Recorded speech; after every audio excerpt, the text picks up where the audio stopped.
Seperti yang kita ketahui bersama bahwasannya di Undang-Undang 7 tahun 2017 sebetulnya sudah sangat jelas ya, sudah sangat detail terkait dengan bagaimana pembentukan dan kriteria keanggotaan tim seleksi itu sendiri.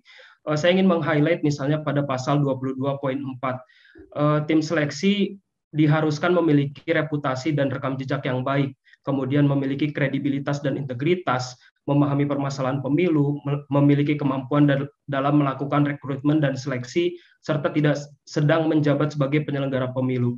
Nah, dari situ ada beberapa catatan yang mungkin nanti juga akan dibahas oleh rekan-rekan tim koalisi seperti itu. Namun pada kesempatan ini saya ingin berfokus pada reputasi dan rekam jejak yang harus dimiliki dalam tim seleksi itu sendiri. Nah, seperti yang kita ketahui bersama bahwasannya Bapak Ibu, reputasi dan rekam jejak yang baik dari tim seleksi ini wajib dimiliki karena tim seleksi akan menghadapi berbagai macam tekanan, akan menghadapi berbagai macam godaan, lalu juga akan menghadapi lobby-lobby dari para peserta seleksi, kemudian elit-elit politik, serta dari mungkin bisa juga dari kerabat dan saudaranya, ataupun juga tim seleksi dapat godaan dari titipan-titipan dari organisasi yang telah membesarkannya. Lalu pertanyaannya ialah bagaimana cara melihat reputasi dan rekam jejak dari tim seleksi itu sendiri. Apakah secara administrasi seperti memberikan surat pernyataan yang ditandatangani dan diberikan materai itu sudah cukup? Nah, kami rasa hal tersebut memang jika dilihat secara administrasi sudah cukup.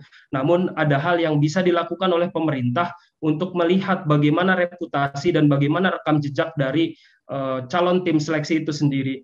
Nah, hal yang bisa dilakukan ialah misalnya membentuk sebuah tim dengan waktu yang mungkin sangat singkat ini ya, ada sekitar 6 harian lagi untuk dapat melakukan pelacakan atau untuk dapat melakukan tracking kepada para calon tim seleksi, baik tracking di media massa online, bagaimana mereka memberikan pendapatnya di media massa online maupun akun media sosial pribadi mereka.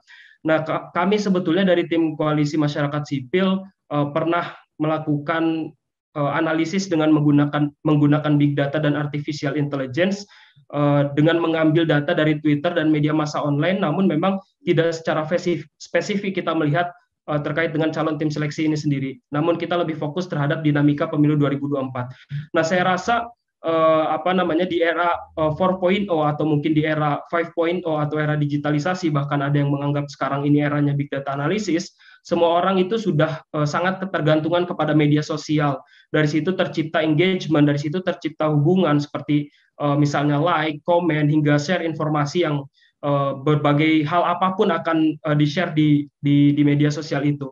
Nah, media sosial juga dapat menjadi salah satu langkah awal dalam melihat reputasi dan rekam jejak dari tim seleksi itu sendiri. Nah, kami rasa pemerintah dan kami yakin pemerintah memiliki infrastruktur dan juga suprastruktur untuk dapat melakukan tracking kepada calon tim seleksi itu sendiri. Nah, kemudian harapannya dari tracking yang telah dilaksanakan dengan waktu yang sesingkat ini bisa dibuat atau bisa dibentuk ke dalam sebuah laporan apakah calon tim seleksi tidak memiliki kedekatan dengan aktor politik dan tidak memiliki kepentingan pribadi yang nantinya akan merusak integritas dari anggota KPU dan Bawaslu itu sendiri. Nah, hal tersebut sebetulnya bertujuan agar tim seleksi dapat secara objektif dalam melaksanakan tugas dan tahapan dari kegiatan seleksi calon anggota KPU dan Bawaslu. Itu juga sudah diamanatkan pada Undang-Undang 7 tahun 2017. Nah, yang terakhir mungkin harapan kami pemerintah harus dapat serius dalam melakukan seleksi untuk tim seleksi itu sendiri dan dapat melakukan tracking khususnya di media massa online ataupun media sosial dari tim seleksi itu sendiri.